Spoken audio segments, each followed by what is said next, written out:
السميع العليم من الشيطان الرجيم.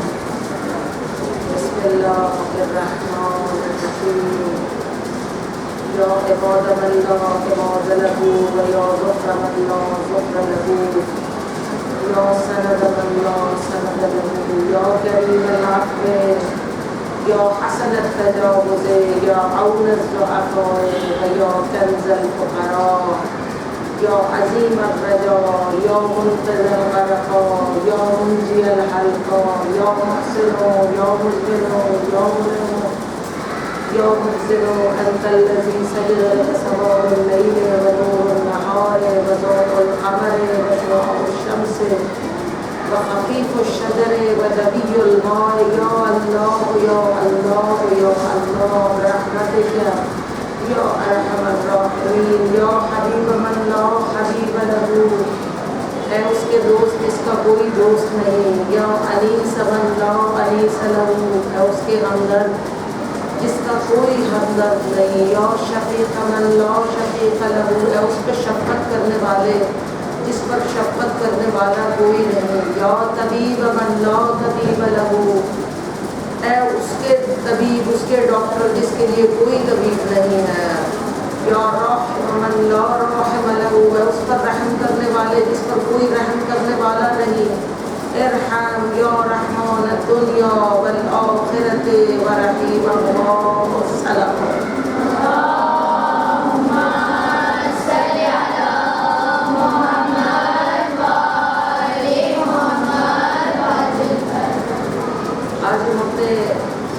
آخری لیکچر کی ابتدا، آخری نشست کی آخری کلام کی ابتدا حدیث معصوم قول معصوم سے کریں گے. فرماتے ہیں کہ صلاۃ اللیل سلاح علی الاعداء، نماز شب دشمنوں کے مقابل اسلحہ ہے.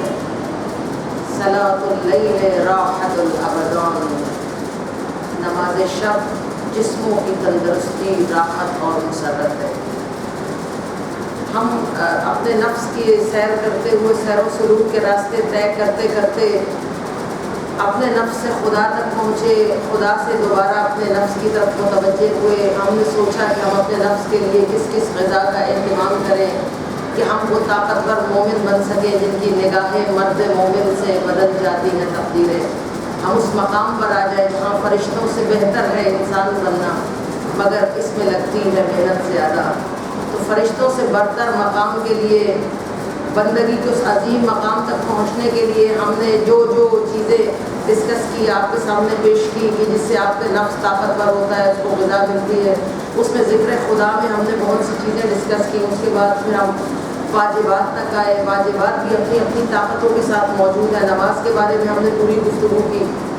روزے کے بارے میں گفتگو اس طرح سے کہ پریکٹس ہے، وہ سمجھیے کہ ورک شاپ ہے آپ کے لیے، کیونکہ خدا نے انسان سے مخاطب ہوا کہ اے بندے تو اپنے نفس کی ساری باغیں اپنے ہاتھ میں لے لے، شیطان سے چھین کر اپنے نفس کو طاغوت کی غلامی سے چھڑا کر، خواہشات کی غلامی سے چھڑا کر، ظالم بادشاہوں، ظالم لوگوں کی بادشاہی سے چھڑا کر اپنے نفس کو آزاد کر اور اس کی ساری مہاریں اپنے ہاتھ میں رکھ، اپنے آپ پر حکومت کر، تو میں تمہیں کائنات کی حکومت عطا کروں گا.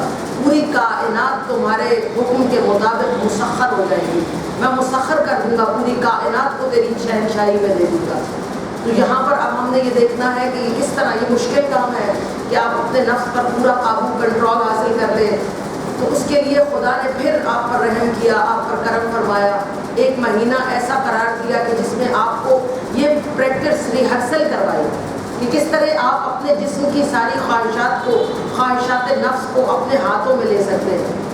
روزہ دراصل پریکٹس ہے، تقویٰ کی پریکٹس ہے. میں نے کہا تھا نا، تقویٰ سب سے بڑی آزادی ہے، غلامی نہیں ہے، کوئی مشکل نہیں ہے، کوئی مجبوری نہیں ہے، کوئی مصیبت نہیں ہے کہ آپ اس میں جو متقی ہوتے ہیں بھائی یہ تو پرہیزگار ہے، ایسا نہیں ہے. تقویٰ مولا علی فرماتے ہیں دنیا کی سب سے بڑی آزادی ہے، جس میں نہ آپ خواہشات کے غلام رہتے ہیں کہ اس کی اپنے خواہشات، اپنی تمناؤں، اپنی آرزوؤں کے پیچھے در در پہ ذلیل ہوتے پھرے. کئی دفعہ ہم اپنی ذاتی خواہشات کی وجہ سے بہت ساری ذلت کی جگہوں پر گرتے ہیں، اپنی عزت کو گنواتے ہیں، اپنے آپ کو ذلیل کرواتے ہیں. تو انسان اپنی خواہشات کی غلامی سے آزاد ہوتا ہے. دوسرا کسی بھی جابر، کسی بھی غاصب، کسی بھی ظالم کے سامنے سر نہیں جھکاتا، وہ آزاد ہو جاتا ہے۔ گویا تقویٰ ایک آزادی ہے، اور اس کی پریکٹس کیا ہے؟ رمضان پورا موسم تقویٰ ہے۔ اللہ تعالیٰ نے موسم لائے ہیں تقویٰ کا۔ یہ مت سمجھیے گا کہ قرآن اس لیے نازل ہوا چونکہ روزے تھے اس لیے خدا نے ان روزوں میں قرآن کو نازل کیا۔ قرآن نازل ہوا، اس کے بعد خدا نے روزے فرض کیے اور بتایا کہ ایسا موسم بناؤں گا تقویٰ کا جس میں ہر مومن کم از کم کچھ دنوں کے لیے اپنے نفس کی باغیں خود پکڑے گا۔ آپ دیکھتے ہوں گے کہ رمضان کے دنوں میں آپ کی روحانی کیفیت کتنی بدل جاتی ہے، آپ اپنے آپ کو کتنا خوش اور مطمئن اور پرسکون محسوس کرنا شروع کر دیتے ہیں۔ یہ ساری روحانی تمانیت ہے جو آپ اپنے نفس پر کنٹرول کرنے کے بعد آپ کو طاقت حاصل ہوتی ہے۔ تو یہ پریکٹس خدا کرواتا ہے۔ موسم تقویٰ 30 روزے فرض کیے جس میں آپ کو ہر بری چیز سے روکا کہ آپ نے جھوٹ نہیں بولنا، روزہ ٹوٹے گا، خراب ہوگا، آپ نے چغلی نہیں کرنی، غیبت نہیں کرنی، یہاں تک کہ حلال چیزوں سے بھی روکنے کی پریکٹس۔ قوت ارادی بڑھائی آپ کی، ایگزسٹنس کی پاور جو ہے وہ خدا نے بڑھائی آپ کی، تاکہ آپ اگر روٹی بھی سامنے پڑی ہو تو کوئی ایسی ذلت آمیز روٹی ہو تو آپ اس کی طرف نظر نہ اٹھائیں، بھوکے رہیں مگر اس روٹی کی طرف نظر اٹھا کر نہ دیکھیں۔ تو اس طرح سے یہ پریکٹس کے دن ہے۔ 30 دن کے اس پریکٹس کے دوران خدا نے قرآن کو نازل کیا تاکہ مومن، تبھی کہا جاتا ہے کہ قرآن رمضان کی بہار ہے۔ بہار رمضان تلاوت قرآن ہے، کیونکہ قرآن اپنے تمام تر روشنی اور تمام تر طاقت کے ساتھ اس دل پر جلوہ فگن ہوتا ہے جو دل اپنے نفس کی طاقت کو بڑھاتا ہے۔ چونکہ آپ اس وقت اپنے روزوں کی اللہ کی طرف سے دی ہوئی پریکٹس سے گزر رہے ہیں۔ بخدا اگر کوئی کامل روزہ رکھتا ہے پورے مستحبات واجبات کو سامنے رکھتے ہوئے تو 30 دن کے بعد وہ خود بخود پریکٹس ہو جاتی ہے اس کی۔ پھر اس کا جھوٹ بولنے کو دل نہیں چاہتا، کسی کا حق مارنے کو دل نہیں چاہتا، زیادہ کھانے کو، خوری کو دل نہیں چاہتا، کم کھاتے ہیں، کم سوتے ہیں، کم بولتے ہیں، دوسرے کا احساس زیادہ ہونے لگ جاتا ہے، بھوک پیاس لوگوں کی زیادہ، اپنی بھوک پیاس سے زیادہ لوگوں کی بھوک پیاس محسوس ہونا شروع ہو جاتی ہے۔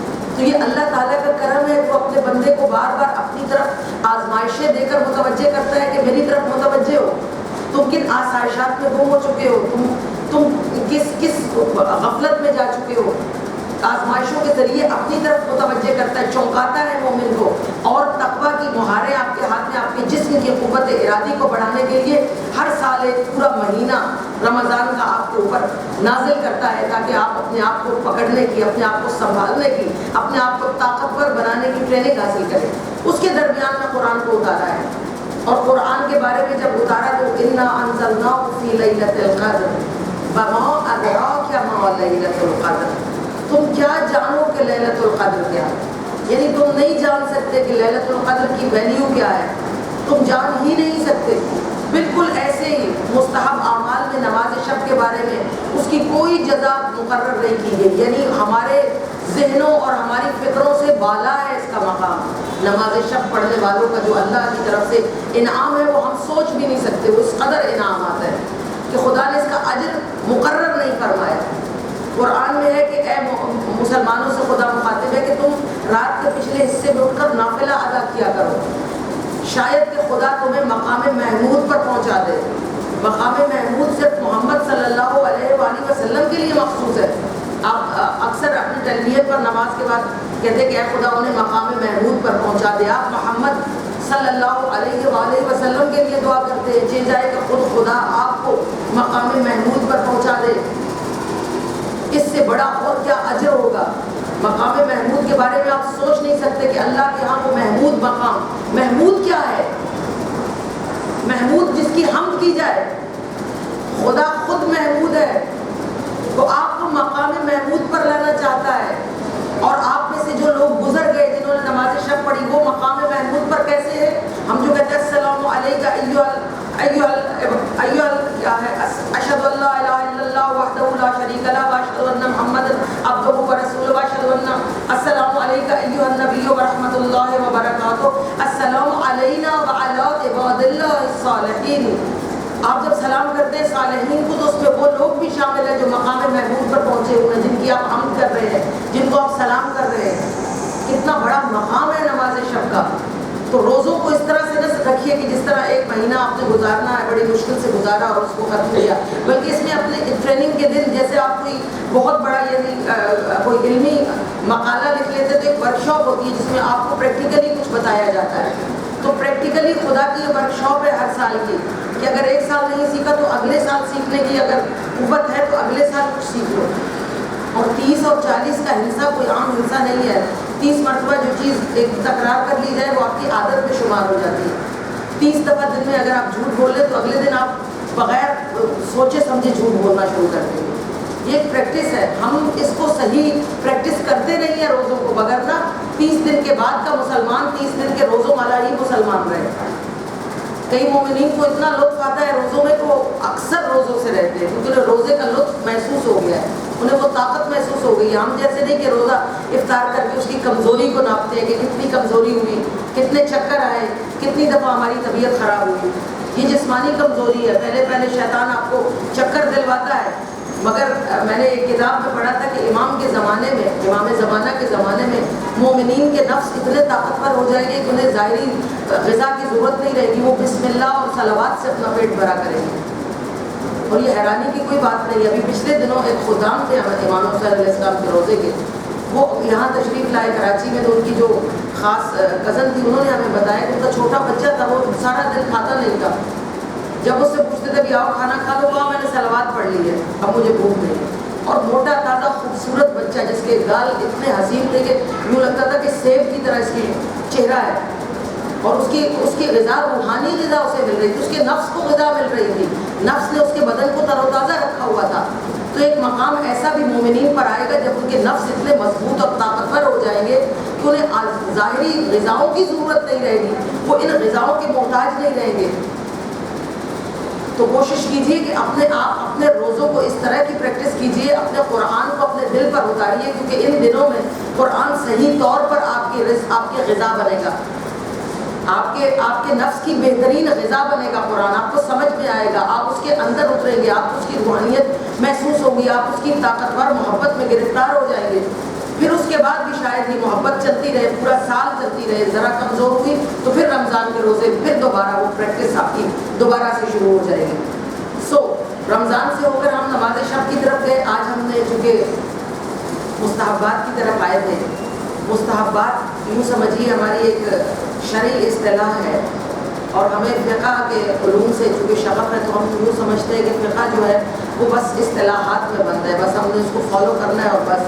حالانکہ اس کے اندر اتنے معانی، اتنی نرمیاں، اتنی محبتیں، اتنا عشق پوشیدہ ہے خود مستحب اعمال میں، کہ واجب جو ہے وہ آپ کا روز کا کھانا ہے جو آپ نے ضروری کھانا ہے. زندہ رہنے کے لیے ضروری ہے، آپ کے نفس کی طاقت نور کو زندہ رکھنے کے لیے ضروری ہے کہ آپ واجبات کو عمل میں لائیں.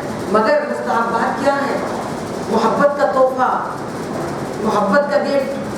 آپ جو کسی سے محبت کرتے ہیں تو آپ اس کو کچھ ہدیے پیش کرتے رہتے ہیں، یہ بھی تم لے لو، یہ بھی تم لے. دل چاہتا ہے سب کچھ اس کی بارگاہ میں رکھ دے جس سے محبت کرتے ہیں. یہی حال ان بندگان خدا کے جو اپنے خدا سے محبت کے رشتے میں ہیں. وہ چاہتے ہیں کہ ہم زیادہ سے زیادہ اپنے خدا کو یاد کریں، زیادہ سے زیادہ اپنے خدا کے سامنے اس کی حمد و ثنا کریں. اس کے لیے یہ مستحبات ہیں، اور اس میں خدا جو اجر عطا فرماتا ہے، میں نے پہلے بھی عرض کیا تھا، حدیث قدسی ہے کہ جو بندہ اعمال مستحبہ بجا لاتا ہے میں اس کی آنکھیں بن جاتا ہوں جن سے وہ دیکھتا ہے، میں اس کے ہونٹ بن جاتا ہوں جن سے وہ بولتا ہے، میں اس کے کان ہو جاتا ہوں جن سے وہ سنتا ہے. یعنی خدا اپنی قربت بڑھا دیتا ہے، آپ کے قریب ہو جاتا ہے، آپ کا بدن راحت پاتا ہے. نماز شب ایک عجیب محبت کا ایک ایسا وظیفہ ہے. آپ نے دیکھا ہوگا جو عاشقان صادق ہوتے ہیں وہ دن میں بھلے اپنے کاموں میں مصروف رہے، لیکن رات کے وقت جب سب سو جاتے ہیں تو اپنے محبوب کو یاد کرتے ہیں، سرد آہیں بھرتے ہیں. شعر لکھنے والے شعر لکھتے ہیں، بلانے والے پکارتے ہیں، سونے والے اپنے محبوب کو خوابوں میں دیکھتے ہیں. یہ رات، یہ تنہائی، یہ خاموشی محبوب کے جذبات کو ظاہر کرتی ہے. اور نماز شب پڑھنے والے اکثر امام زمانہ سے جو ملاقات ہوئی ہے لوگوں کی وہ نماز شب کے مصلی پہ ہوئی ہے.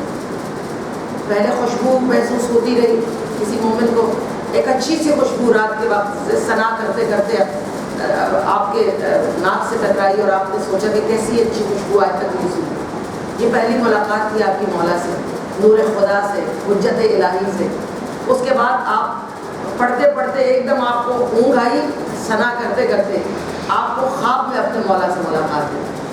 آپ نے اس کو بھی یہی سمجھا کہ مولا سے ملاقات ہوئی کافی. اس کے بعد اگلا مرحلہ جو ملاقات کا ہے وہ بالمشافہ ملاقات ہے.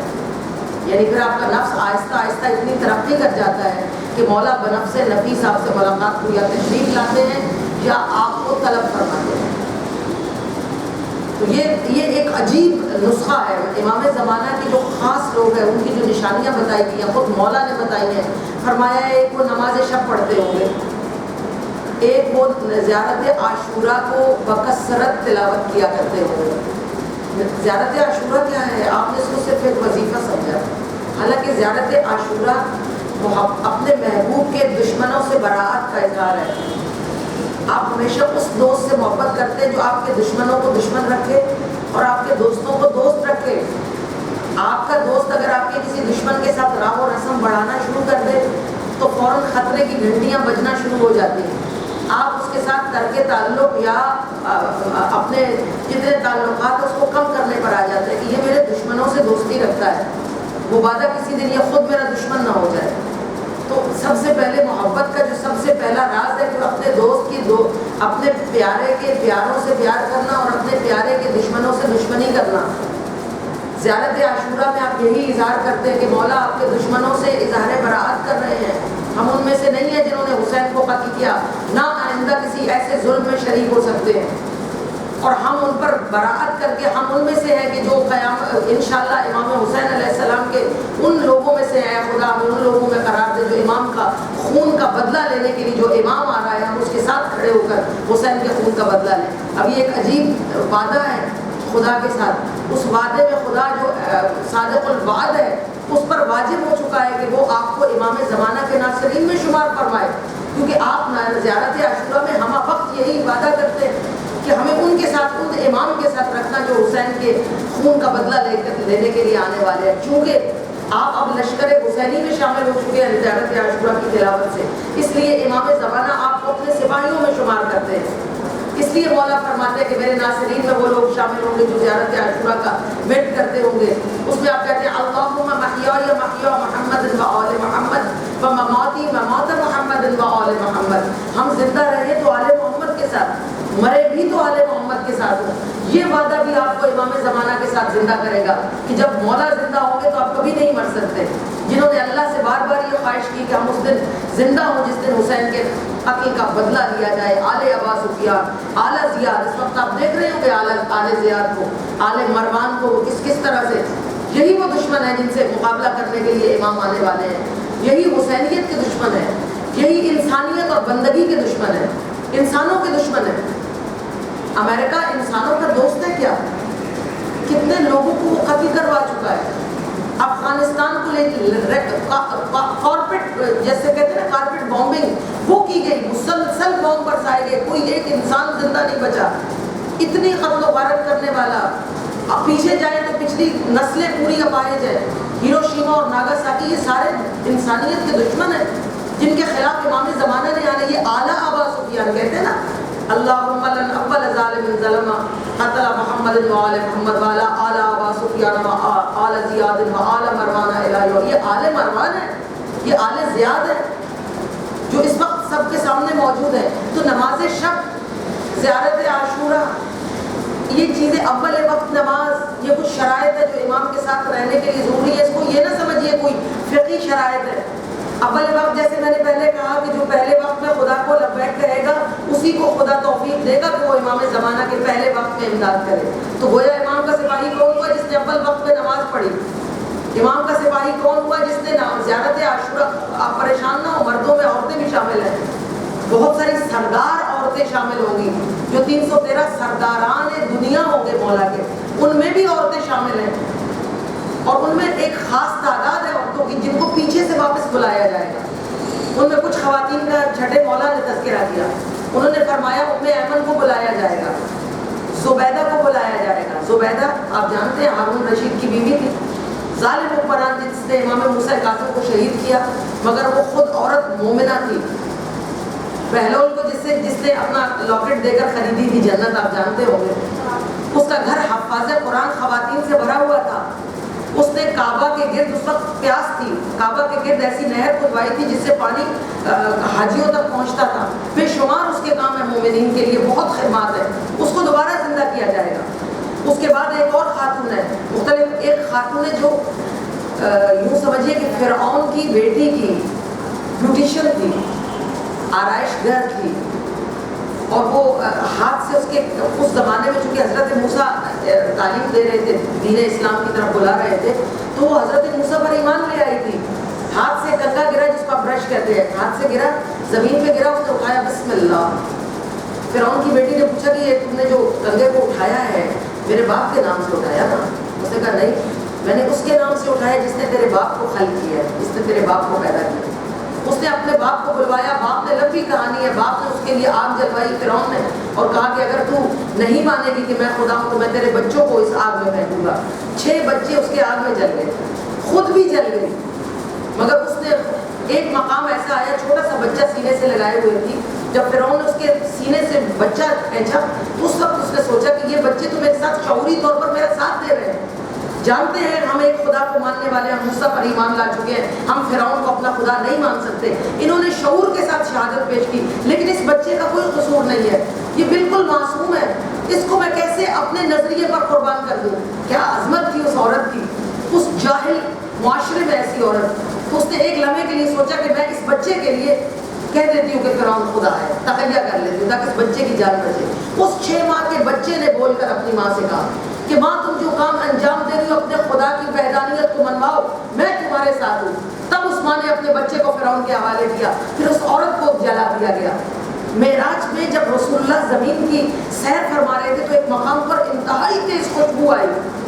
رسول اللہ نے فرمایا میں جنت سے گزر کر آیا ہوں، میں سدرۃ المنتہا سے گزر آیا، مگر ایسی خوشبو میں نے نہیں سنی. یہ زمین پر ایسی کون سی جگہ ہے جو مجھے خوشبو میرے مشام جان سے ٹکرا رہی ہے؟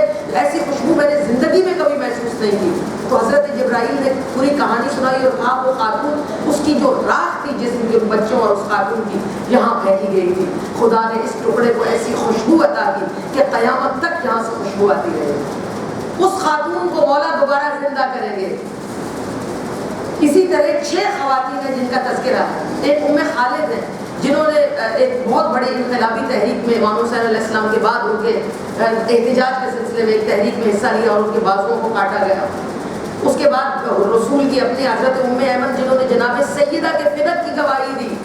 جب مرد ڈر کر پیچھے ہٹ گئے تھے، کوئی اہل بیت کا ساتھ دینے پر تیار نہیں تھا، اس وقت ام ایمن نے گواہی دی جناب سیدہ کے فدق کی کہ میں نے خود سنا تھا جب رسول فاطمہ کو ہبہ کر رہے تھے باغ، ان کو نکال دیا گیا، شہر بدر کر دیا گیا. مگر یہ کچھ خواتین ہیں جن کو مولا واپس بلائیں گے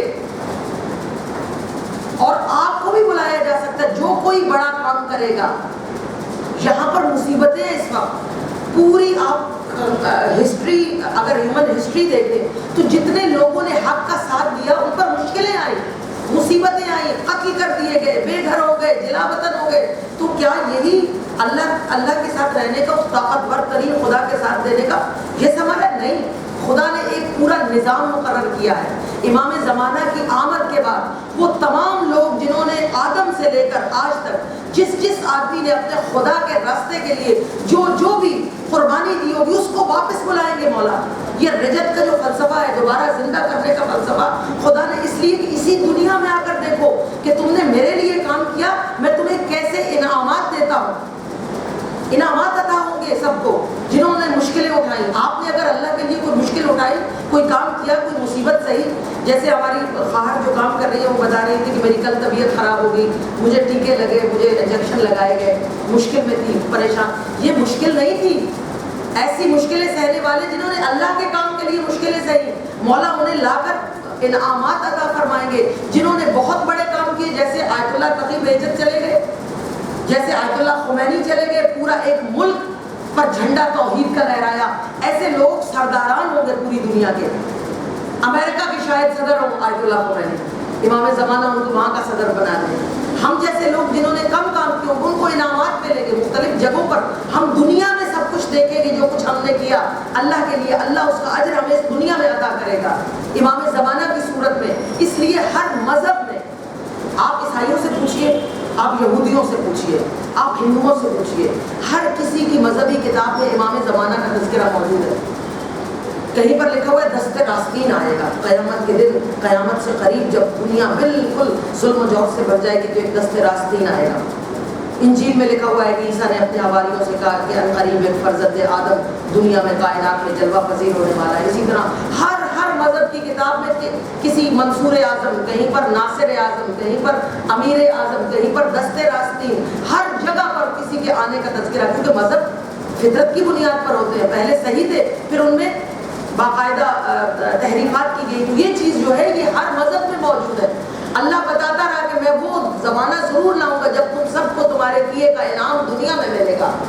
وہی لوگ زندہ ہوں گے. یہ جو زیارت عاشورہ ہم پڑھتے ہیں اس میں یہی ہم کہتے ہیں کہ ہمیں اس دن زندہ کرنا.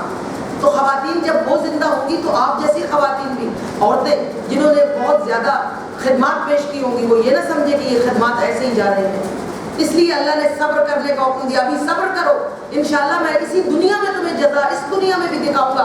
اس دنیا میں ان اولیاء اللہ لا خوف علیہم ولا هم یحزنون. اللہ کے جو دوست ہیں وہ نہ دنیا میں غمگین ہوتے ہیں نہ آسمان پر غمگین ہو گئے. انہیں یہاں بھی نعمتیں ملے گی، وہاں بھی نعمتیں ملے گی. تو نماز شب امام زمانہ سے قربت کا بہترین ذریعہ ہے. چونکہ نفس آپ کا بیدار ہوتا ہے تو مولا سے ملاقات کی جو نسبتیں ہیں وہ بڑھ جاتی ہیں.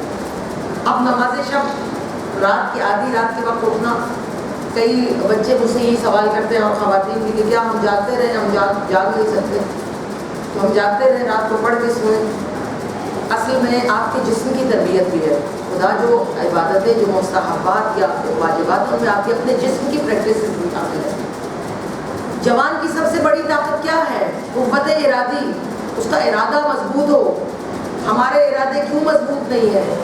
اس کی پریکٹس خدا کرواتا ہے. رات کو سویا ہوا جوان ایک دم کھڑا ہو جائے، یعنی وہ سوتے ہوئے بھی سویا ہوا نہیں تھا، اس کا عزم بیدار تھا.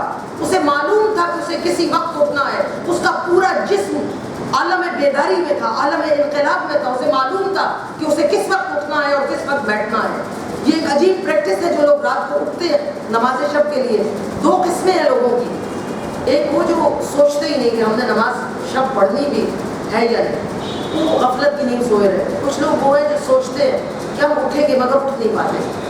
کچھ عرصے کے بعد انشاءاللہ اللہ ان کی قوت ارادی کو اتنا بڑھاتا ہے. وہ اندر کی جو سائلنٹ میسیجز ہوتے ہیں، جو اندر کی قوت ہوتی ہے، آپ بار بار اپنے آپ کو کہتے ہیں کہ میں اٹھنا چاہتا ہوں لیکن اٹھ نہیں پاتا.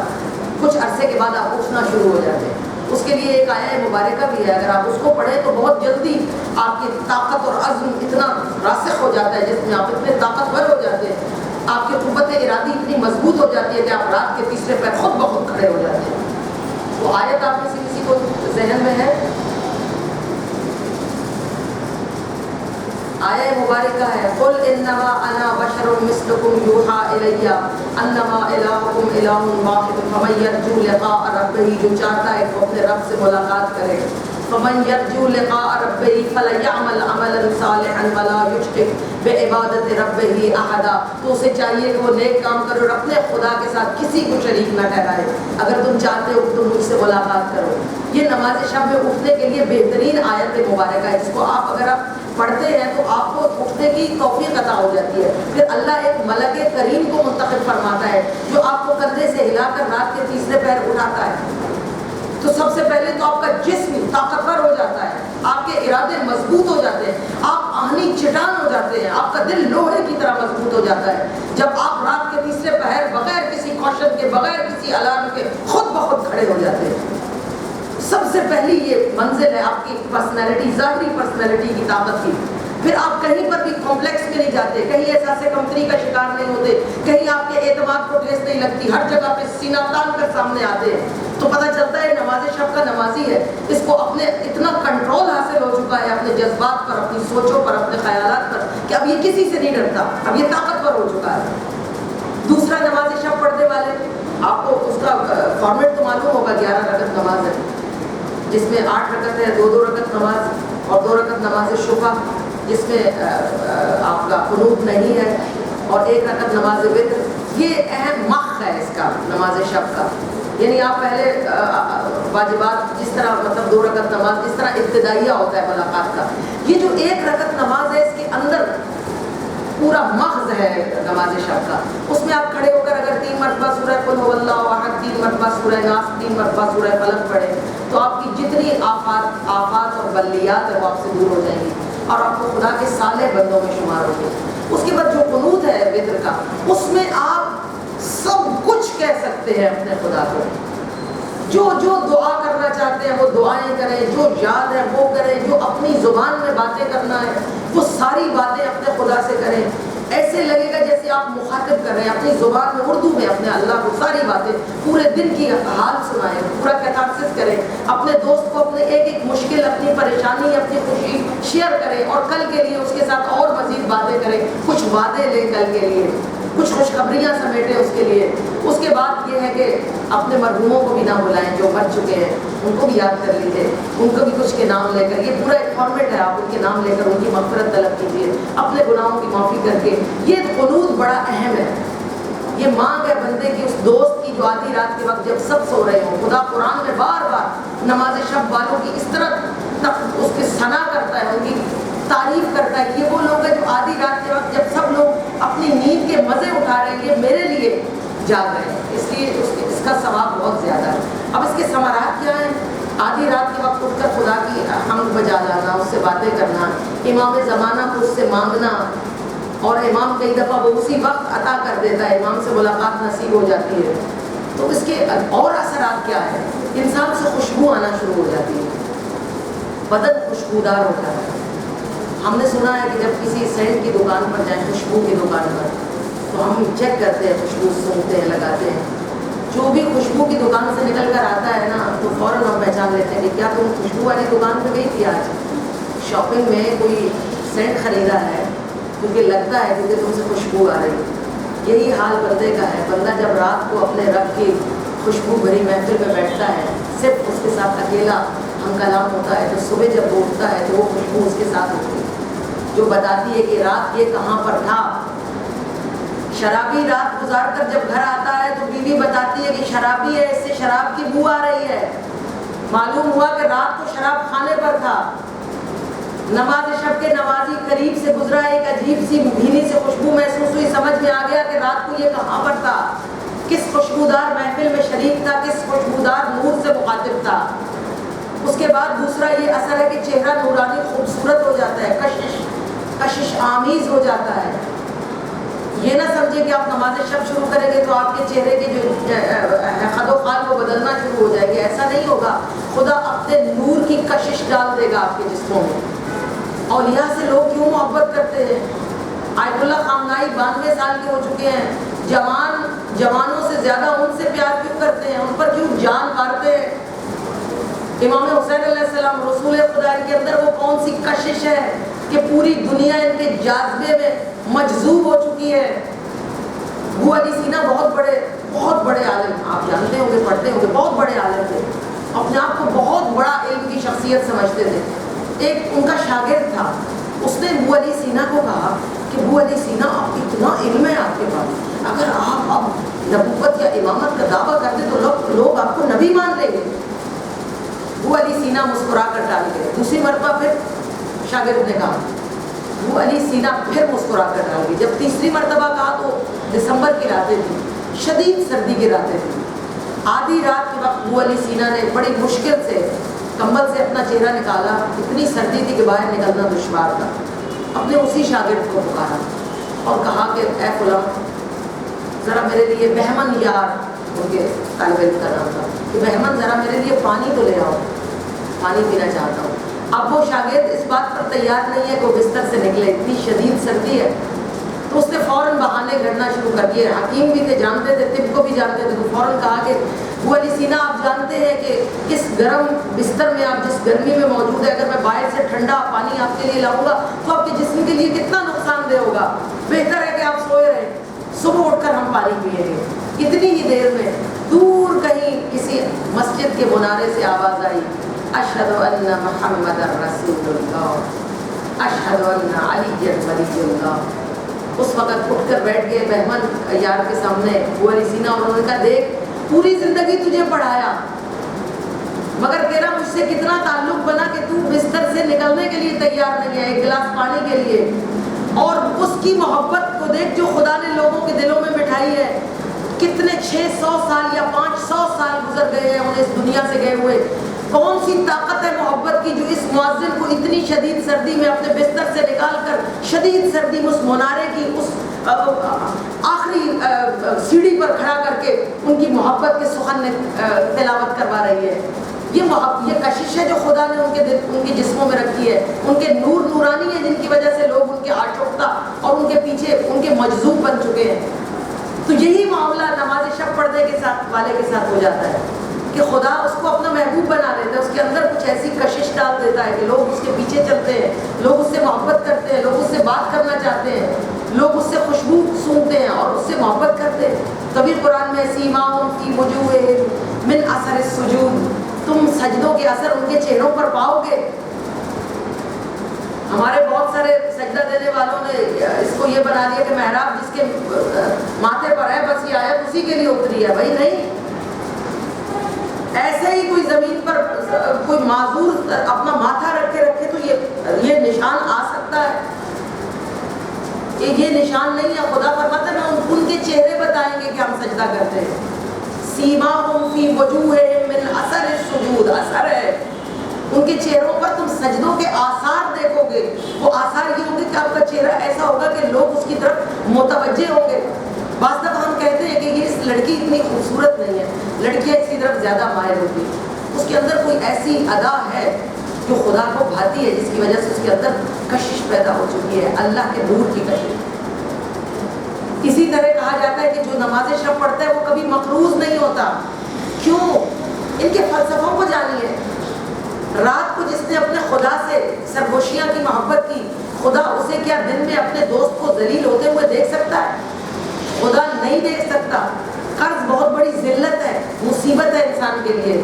عزت میں کمی ہوتی ہے. خدا اس کی عزت میں کمی برداشت نہیں کرتا, اسے کبھی مقروض نہیں رہنے دیتا کہ رات تم نے میرے ساتھ گزاری, دن اب میں تمہارے ساتھ گزاروں گا, تمہیں کہیں جھکنے نہیں دوں گا. رزق میں اضافہ ہوتا ہے نماز شب سے. رزق اللہ کا ہے, واللہ خیر الرازقین ہے. رات کو بندہ اپنی طرف سے پیش کرتا ہے, اپنی محبت پیش کرتا ہے, دن کو خدا اسے رزق عطا کرتا ہے, اس کا بدلہ دیتا ہے کہ رات کو تم نے میرے ساتھ گزارا, اب دن کا جو رزق ہے وہ میرے ذمہ ہے تمہارا. بہت ساری خوبصورتیاں ہیں نماز شب کی. نماز شب انسان کو تندرست بنا دیتی ہے. صلاۃ اللیل راحت الابدان, بدنوں کی راحت ہے. صرف زندگی نہیں بڑھاتی, طولانی عمر نہیں ہوتی, صرف تندرست نہیں ہوتے, فرحت ملتی ہے آپ کو, خوشی, سکون, طمانینت. الا بذکر اللہ تطمئن القلوب, اللہ کے ذکر کے سوا کوئی اور ایسی چیز نہیں ہے جو اتنا اطمینان عطا کر سکے. ہم ڈپریشن کے مریض, ہر جگہ پہ پریشان, ہر مقام پر ایک عجیب سی ٹینشن. یہ ٹینشنیں نہیں ہوتی جب آپ خدا کے ساتھ مربوط ہو جاتے ہیں. نماز شب کے نمازی کبھی بھی ٹینشن میں نہیں آتا. سچا نماز شب کا نمازی, خدا اس کے جسم کو تندرست فرماتا ہے, کیونکہ اس کا نفس جب تندرست ہوتا ہے تو خود بخود جسم تندرست ہو جاتا ہے. بہت لمبی عمر ہوتی ہے ان لوگوں کی جو نماز شب پڑھتے ہیں. اللہ ان کی عمروں کو طولانی کر دیتا ہے, کیونکہ وہ روز رات کے وقت اس ستارے کو دمکتے ہوئے دیکھنا چاہتا ہے. کیونکہ آسمان سے جب خدا زمین پر اپنے فرشتوں کے ساتھ نظر کرتا ہے, جتنے لوگ بھی نماز شب ادا کر رہے ہوتے ہیں وہ دمکتے ہوئے ستاروں کی طرح نظر آتے ہیں. خدا ان پر اپنی رحمت نازل, یعنی حسین ترین روشنی کے ساتھ خدا اس کو راتوں پہ راتیں عطا کرتا چلا جاتا ہے کہ آج کی رات بھی وہ دمکتا ہوا ستارہ زمین سے غائب نہ ہو. عمر طولانی عطا ہوتی ہے آپ کو. آپ ذرا دیکھیے نماز شب کے اس رات کی اس محبت کے ایک وظیفے کے. کچھ خواتین مجھ سے کہتی ہیں کہ رات خراب ہو جاتی ہے, پھر دن کو کام کرنا ہوتا ہے, کیسے مینج کریں. جو سسٹم خدا نے دیا ہے کہ اول شب سو جائیں اور آخر شب جاگ جائیں, یہ اتنا بڑا عمل ہے آپ کے جسم کے لیے, صحت مند ترین عمل ہے, جس میں آپ کے قوا اتنے مضبوط ہو جاتے ہیں. جو رات کو بچے پوری رات پڑھتے رہتے ہیں اور صبح کے وقت سو جاتے ہیں, ان کو اس طرح یاد نہیں ہوتا جتنے وہ بچے جو پہلے اول وقت میں سو جاتے ہیں اور نماز شب کے وقت اٹھتے ہیں, نماز شب ادا کر کے اس کے بعد جو پڑھتے ہیں ان کے ذہن میں ایسے رقم ہو جاتا ہے کہ مرتے دم تک وہ چیز نہیں بھولتی, کیونکہ دماغ اس وقت آمادہ ہوتا ہے, تیار ہوتا ہے, تازہ دم ہوتا ہے. آپ جب ایک میٹھی نیند لے لیتے ہیں 4-5 گھنٹے کی, اس کے بعد آپ کا دماغ تر و تازہ ہو جاتا ہے. تھکا ہوا 12 گھنٹے کا دماغ آپ اس کو مزید یاد کرنے پر لگا دیتے ہیں, نوٹس یاد کر رہے ہیں, وہ یاد نہیں ہو رہے, ٹینشن ہو رہی ہے, پریشانی, آپ کوئی پریشانی نہ لیں, آپ سو جائیں وقت پر, آپ اتنے طاقتور ہیں کہ وقت پہ جاگ جائیں گے. اس وقت آپ یاد کریں, پھر دیکھیں کہ آپ ذہین ترین طالب علموں میں آپ کا شمار ہوگا. ہم نے دیکھا ہے وہ ٹاپ کرنے والے اسٹوڈنٹ جنہوں نے بتایا کہ ہمارا طریقہ یہ ہے کہ ہم نماز مغرب کے بعد فوراً کھانا کھاتے ہیں اور سو جاتے ہیں. اس کے بعد نماز شب کے بعد سارے اپنے جتنے مزے کے کام اور بھی کچھ کرنے ہوتے ہیں وہ بھی ہم اسی وقت کرتے ہیں, لطف اٹھاتے ہیں, کیونکہ اس کا مزہ ہی کچھ اور ہوتا ہے. تو کوشش کریں کہ اپنے آپ کو, میں آپ سے اس لیے زیادہ حتماً نہیں کہہ رہی کیونکہ میں خود اس پر عمل نہیں کر سکتی, کیونکہ میرا کام لکھنے پڑھنے کا زیادہ ہوتا ہے, میں پوری رات جاگتی ہوں, تھک جاتی ہوں, میں تھکی ہوئی ہوں. میرے چہرے پر آپ کو یہ جو تازگی نظر نہیں آ رہی وہ اس لیے ہے کہ میں نے اللہ کے اس سسٹم کو فالو نہیں کیا جس سے میرا جسم تندرست ہونا تھا. میں اپنا وقت خدا کو دے رہی ہوں کہ چلو میں سرسبز نہ رہوں, میرا جسم بوڑھا ہو جائے, مگر تیرا کام, میں لکھتی ہوں, میں پڑھتی ہوں, میں اپنی مجالس, اپنے سیمینارز کے لیکچرز, اپنی چیزیں, جو میرے کام, میری شاعری, سب کچھ میں رات کو کرتی ہوں. میں جاگتی ہوں, اس لیے اس کے بد اثرات میرے جسم پر موجود ہیں. آپ آج سے یہ پریکٹس شروع کر دیں کہ اول وقت سو جائیں. رات پڑی ہے, رات باقی ہے, بات باقی ہے. آپ رات کو اٹھ کر اپنے سارے کام فریش ہو کر سکتے ہیں. 3 بجے کے بعد اٹھ جائیے, مزے سے رات گزاریے, اللہ کے ساتھ بھی اور بندوں کے ساتھ بھی. تو نماز شب ایک بڑا وسیلہ ہے آپ کی اپنی طاقت بڑھانے کا. کوشش کریں کہ آپ اس میں, اس طرح ذمہ داری ہو جاتی ہے نا, کبھی دل نہیں کر رہا تو آپ نہیں اٹھ رہے کہ نہیں بھائی آج نہیں اٹھتے, کل اٹھیں گے. مگر اگر آپ کی عادت بن جائے گی روز اٹھنا اپنے خدا کے لیے, تو پھر آپ کی کوئی بھی معمول میں کوئی کمی نہیں آئے گی. کبھی آپ کا ہوم ورک چھوٹے گا نہیں, کبھی کوئی چیز رہے گی نہیں کہ رات کو تھکے ہوئے تھے اس لیے یاد نہیں کر سکے, فریش ہو کے آپ نے سب کچھ یاد کر لیا. تو اب ٹائم مینجمنٹ بہت زیادہ ہو جائے گی آپ کی زندگی میں. کتنا وقت ہو گیا ہمارا؟ جی, اب آپ سوالات کروائیے.